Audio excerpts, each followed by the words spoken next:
Hi, my name is LaRonda Julian, and welcome to the IEEE Women in Engineering podcast, We Rise Together, charting pathways to STEM careers, where we share leadership insights, career advancement strategies, and innovative topics. One objective of IEEE's strategic plan is to empower technology professionals in their career through ongoing education, mentoring, networking, and lifelong engagement. No one exemplifies that quite like our guest today, John McDonald.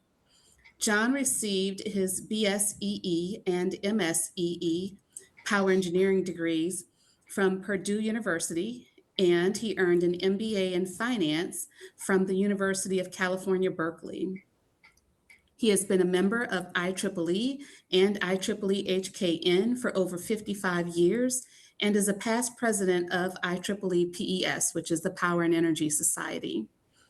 John was recently appointed 2026 IEEE Foundation President. He is the CGRAE U.S. National Committee VP, Technical Activities, CGRAE Honorary Member, IEEE Life Fellow, and member of the National Academy of Engineering.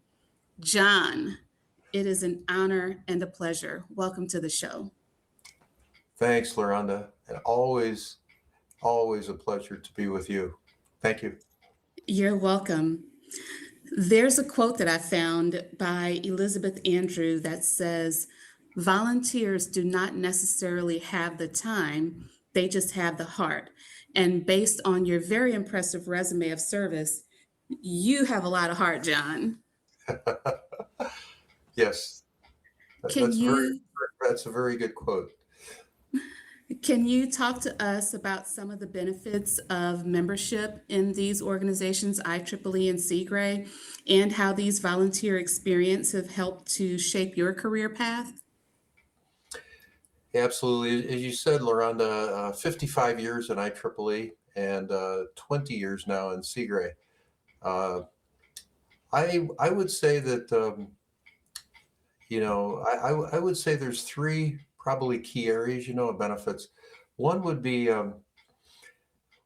especially when you're young, you really want to learn the technology in a much deeper way. You want to have a good foundation early in your career, and there's no better way than to be involved in these organizations. You really learn the technology much deeper. You can present papers, you can participate in panel sessions. You can, like I did in 1987, I volunteered to lead standards for the substations committee. PES has 17 technical committees that you can choose from. So technology, it gives you a good foundation in technology. I would say the second one is networking. We've all talked about how important networking is, and I mean, I think about my over 50-year career. I worked for 6 companies full time. 5 of my 6 job changes were through friends in my network. Crazy. 5 of the 6. So you really want to build out your network as much as you can. That's so important. And IEEE and CGRAE, outside organizations help you with that. And third would be leadership experience. Uh, IEEE is a completely open organization. It's truly volunteer. And I counsel particularly young people. I said, the only limit to your involvement in IEEE is you not taking advantage of opportunities. I wanted to join the substations committee at PS in 1987. I found out when the next meeting was, and I showed up. You know, um, so leadership experience, and when you have leadership experience in these outside organizations, that translates into you bring that back to your company, your full-time job. And I guarantee you'll have opportunities for promotion to management positions because you have that leadership experience, not in your company, but in outside organizations. So it really, these things not only help you in your career, but they help you, even though it's an outside organization, they help you with your company, to work with your company. Those are three great tips, John. And based on what I see you doing out there, all of your great posts on LinkedIn, you know how to network, which is different and interesting for engineers. Do you have any maybe tips that you can share about how to do that successfully? I think it's not just meeting somebody, Miranda, but it's connecting with people. Connecting with people. It can't be transactional. It must be long term. And I just say everybody that I meet, I hope I can become long term friends with them. Okay. And how do I don't talk about myself. I ask them questions. I want to learn about them.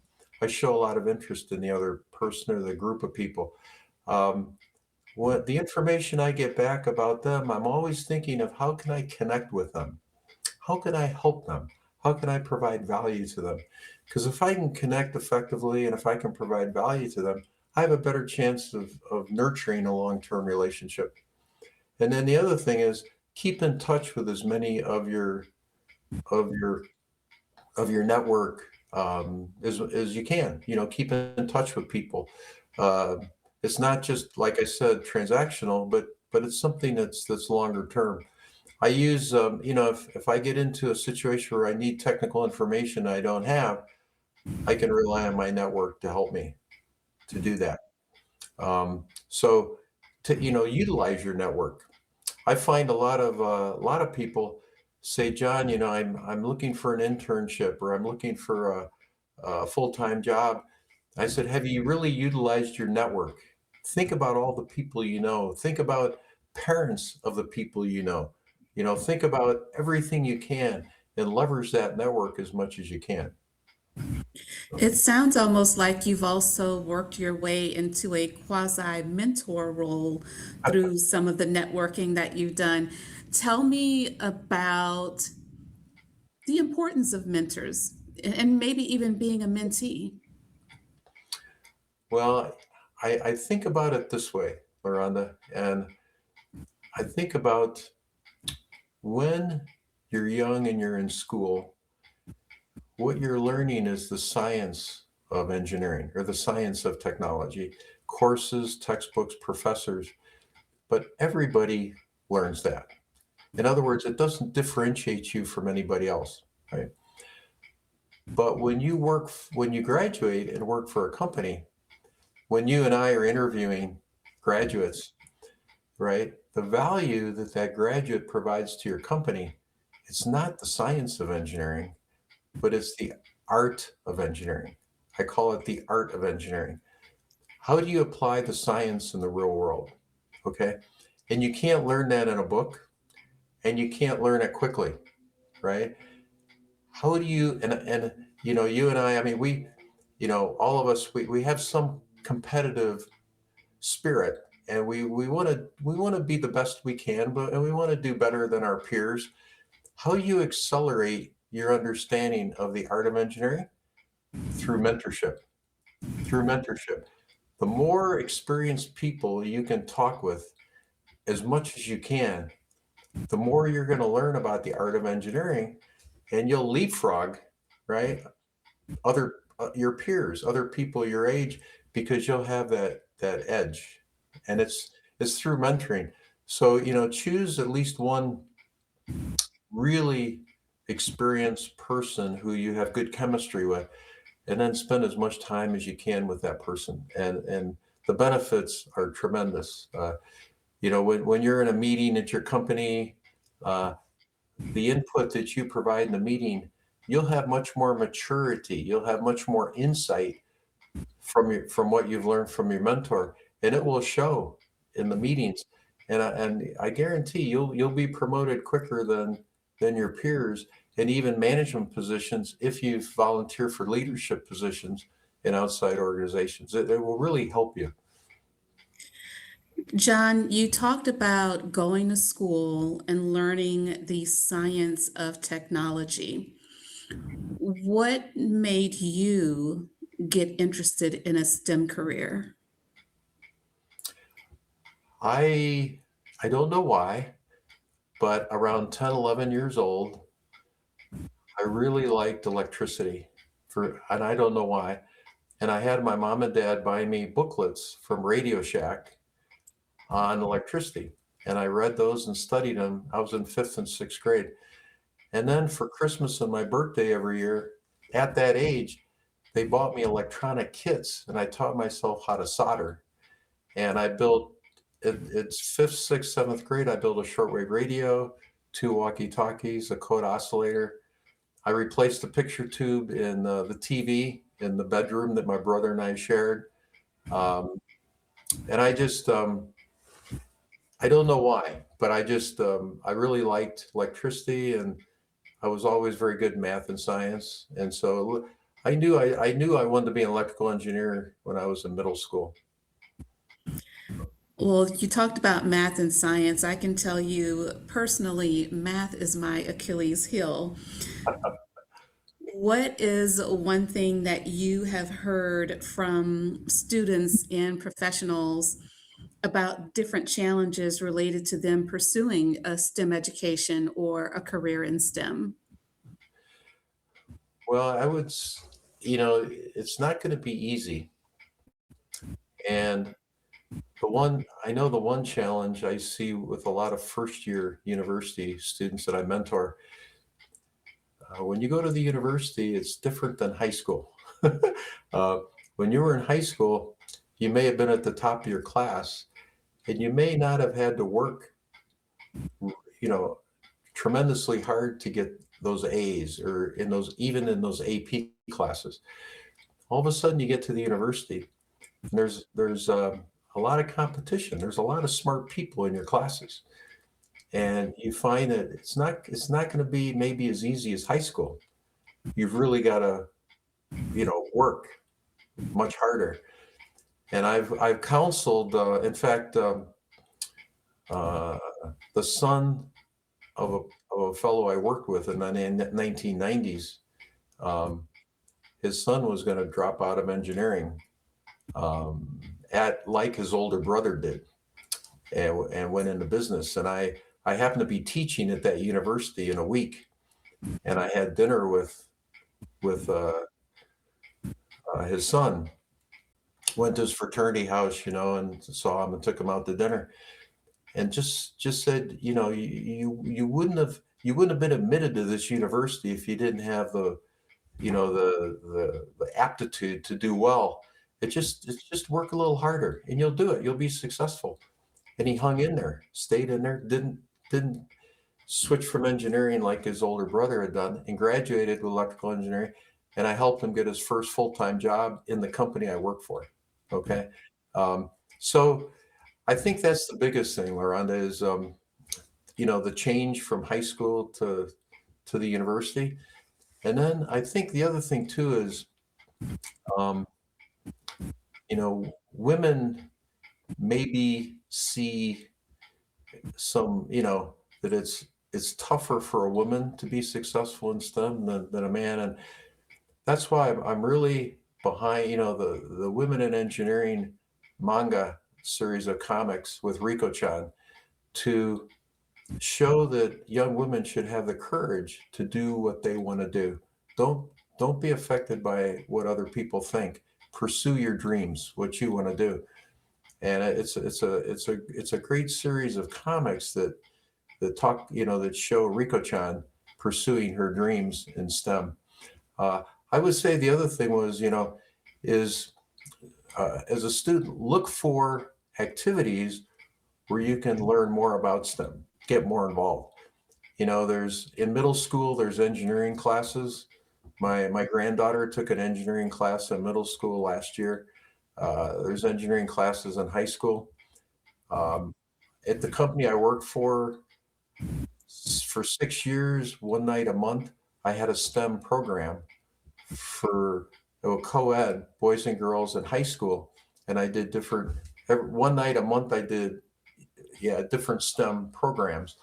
And it attracted the top students in the local high schools that came to my program. And The parents love my programs too. The parents stayed. They didn't just drop their kids off. They stayed to see what the program was going to be. So I think it's work hard, but also look around and get involved in as many other activities as you can that are STEM related. Students, through you, have had the opportunity to get that exposure in high school to those STEM careers. Some of the students in the university system also have an opportunity to be a co-op or an intern before graduating and entering the workforce, giving Right. them what I believe is invaluable experience in the practical application of their degree, as we've talked about. There are other skills, though, that often don't get taught, such as effective communication, emotional intelligence, conflict resolution, and as you talked about earlier, networking. How do you suggest, or what would be your advice to early career professionals on how to handle those situations, how to effectively communicate with those around you, especially in the diverse world that we live in, using emotional intelligence in conflict resolution? Very excellent. And when I finished my bachelor's and master's at Purdue, started working full time, I was, the typical engineer, introverted and shy, and I knew I had to be a good public speaker, for my career. And I didn't have, I was scared. I didn't have that ability. Um, I paid a lot of money. I was 23, 24 years old. I paid a lot of money out of my own pocket. And I took the Dale Carnegie public speaking course, which is the best public speaking course, you can take. And the book, How to Win Friends and Influence People by Dale Carnegie is a fantastic book.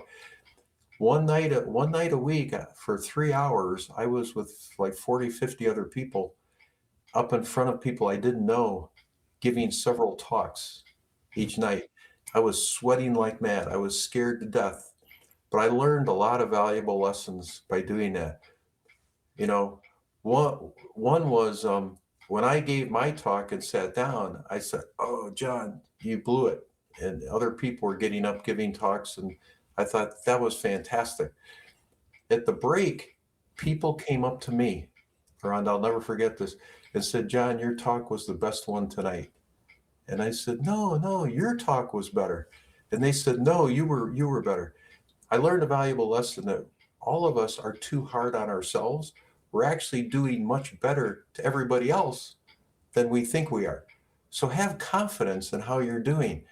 Everyone else is seeing you to do a great job. Don't be so hard on yourself. That was a valuable lesson.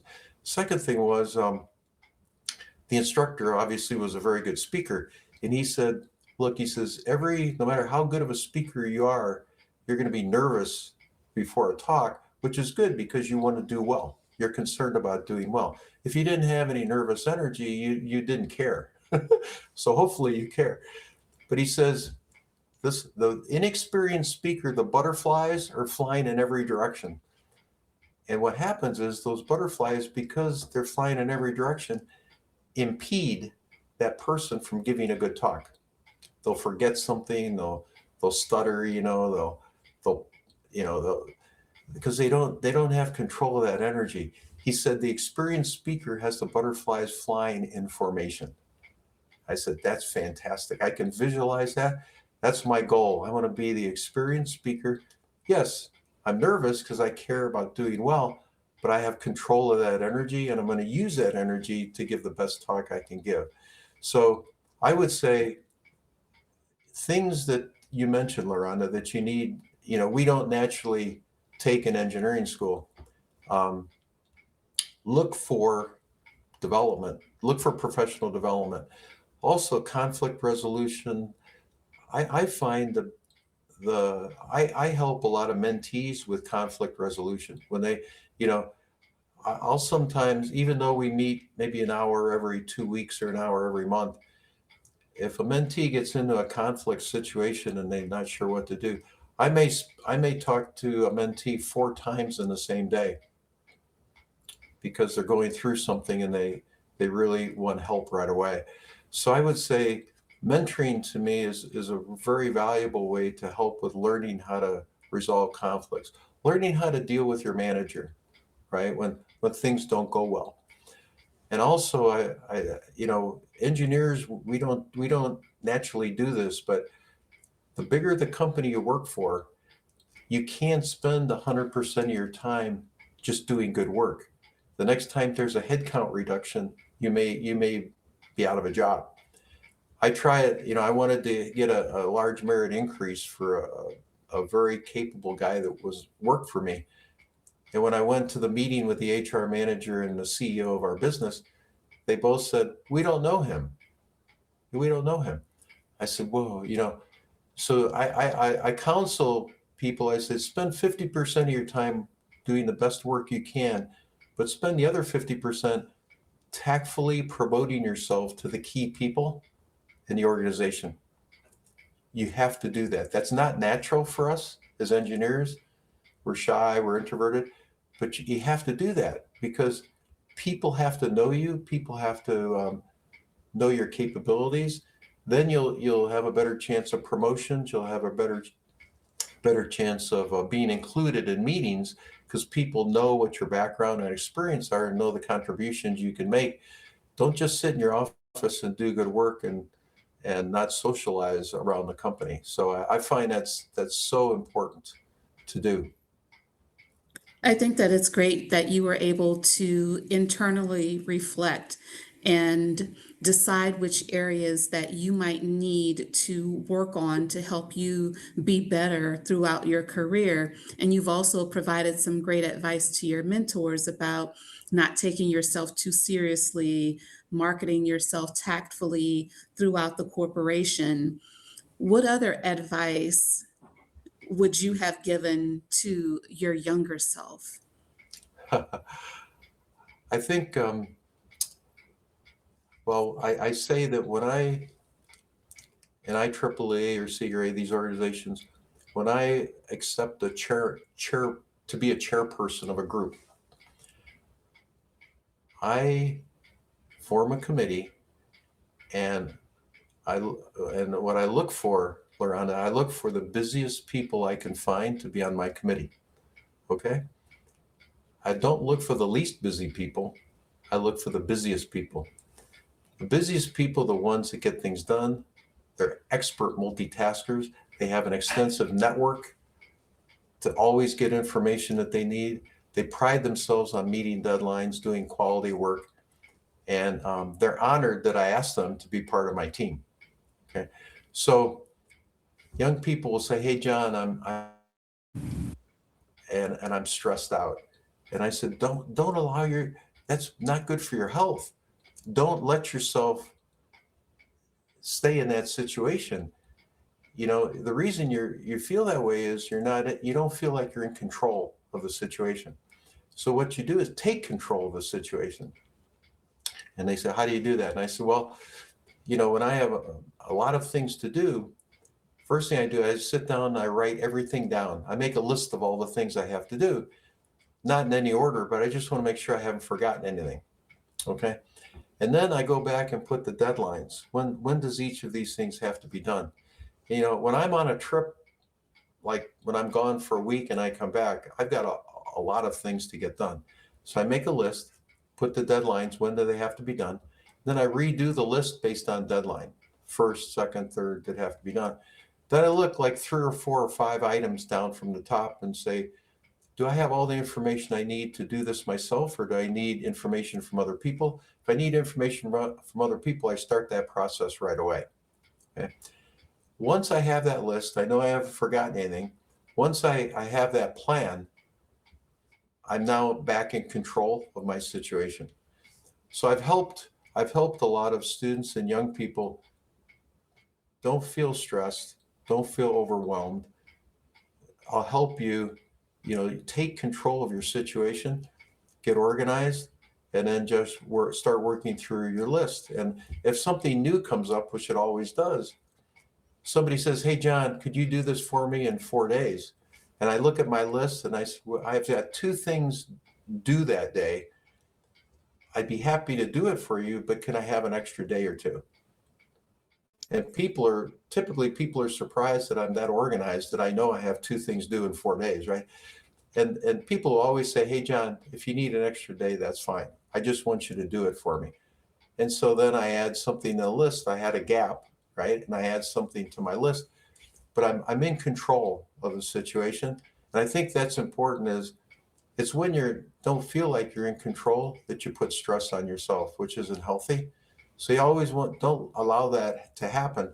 Take control of the situation and, get organized. John, you've talked about the method that you've used to stay organized. And having published over 150 papers and articles and co-authored 5 books, do you use that same method or any other methods to decide what you're going to publish? And any other tips that you can give us on being disciplined to get that amount of work done? Yeah, one of the things that I can never do is say no to anybody. Um, if somebody asked me to help them to do something, I'm the type of person that will always find the time to do it. I'm never feel too busy to not to do something. I always say, it's not that you were, it's not that you were too busy not to do it. It's that it wasn't important enough to you to find the time to do it. Okay.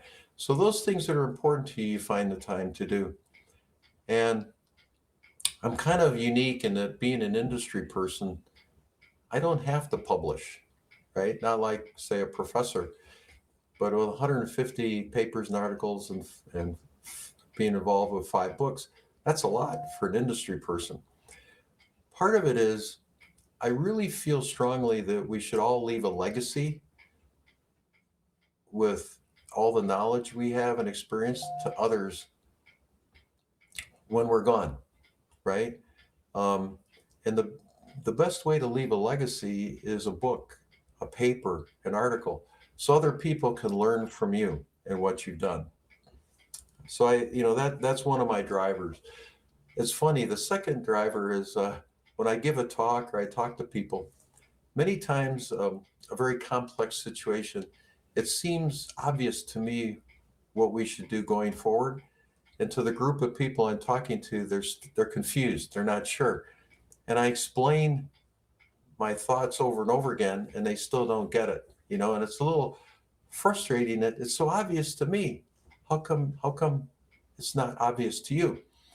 And so I said, okay, maybe what I need to do is write an article, write a chapter in a book, or maybe a transactions paper to explain what I think should be done, and then I can impact more people by writing it, and have more people think and feel the same way I do.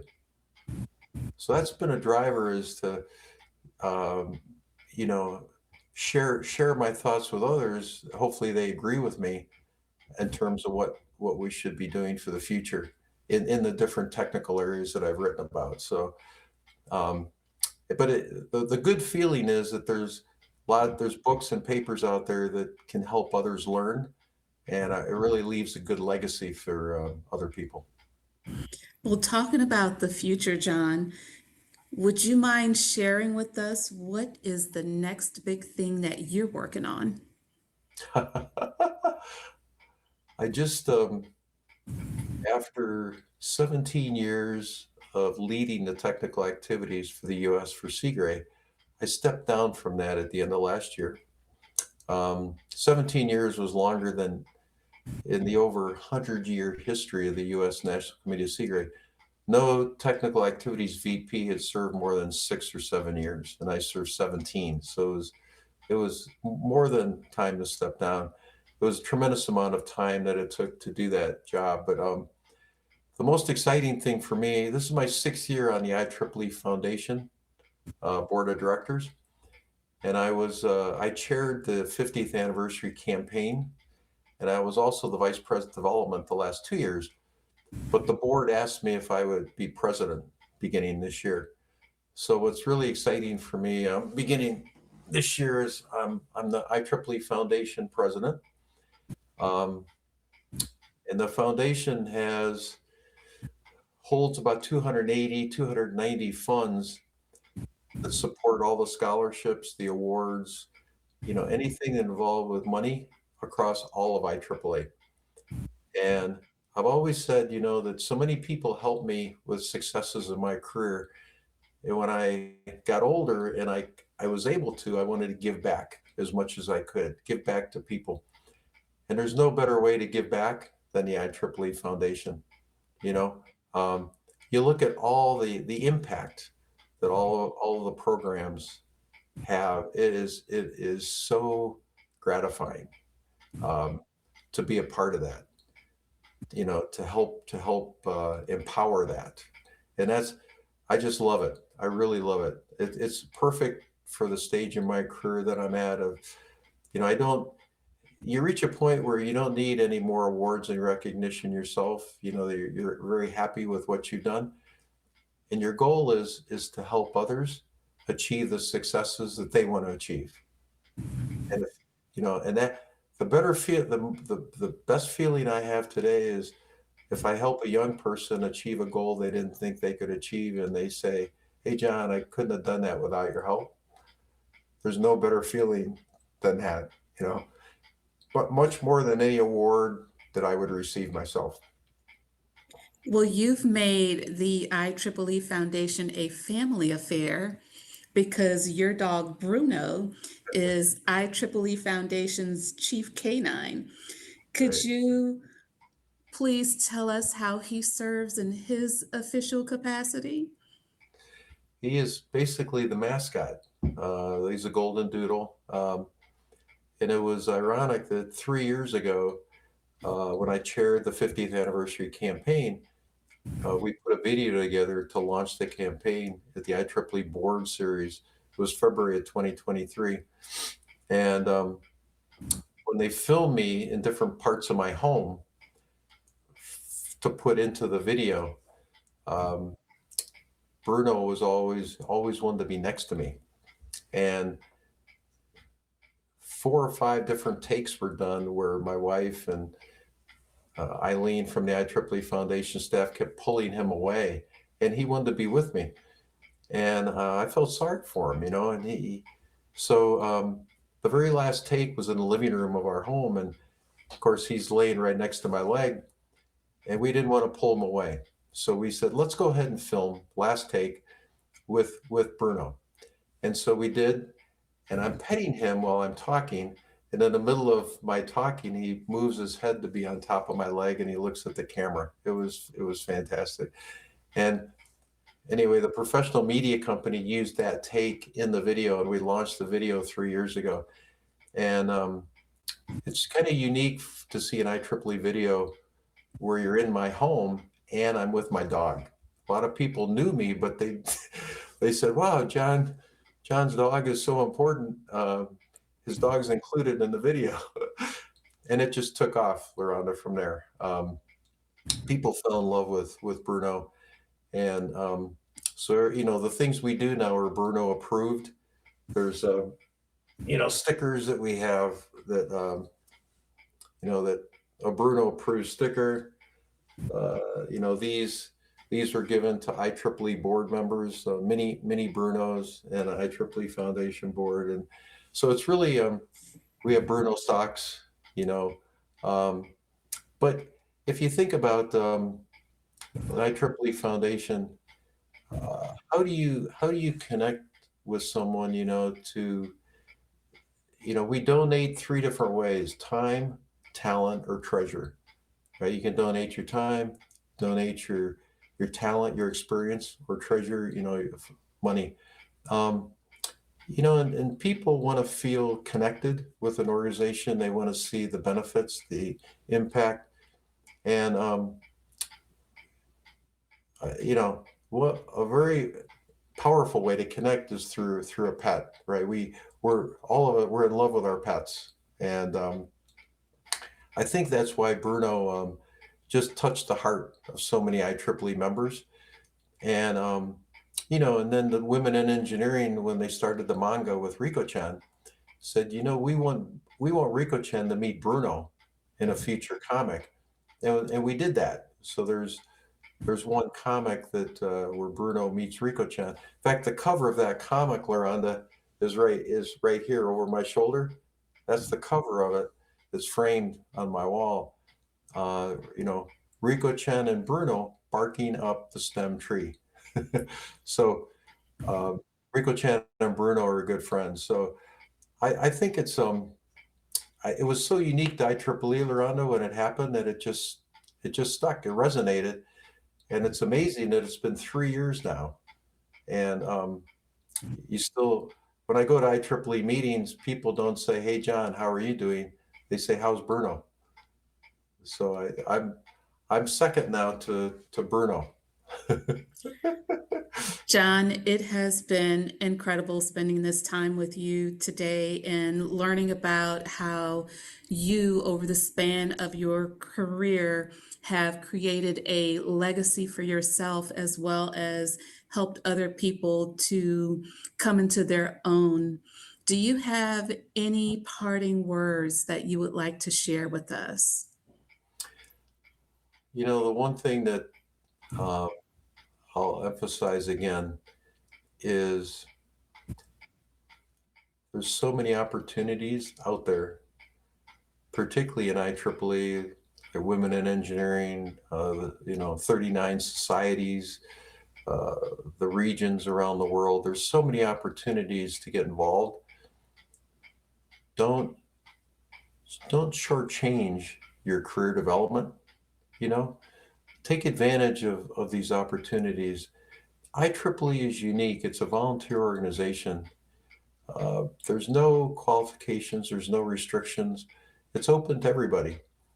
And so I would say, like I said before, um, the only limit in your career development is yourself, not taking advantage of these opportunities.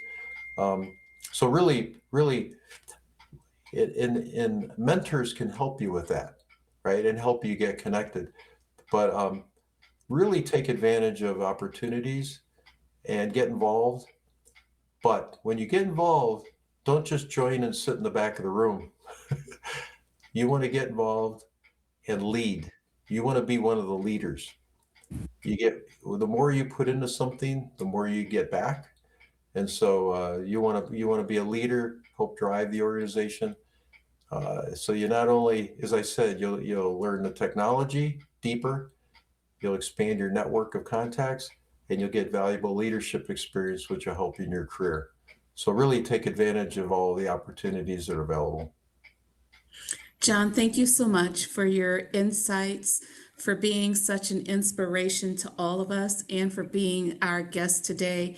And thank you to all of our listeners for being here at the IEEE We Rise Together podcast. Have a great day. Thank you again, Laranda. Thank you.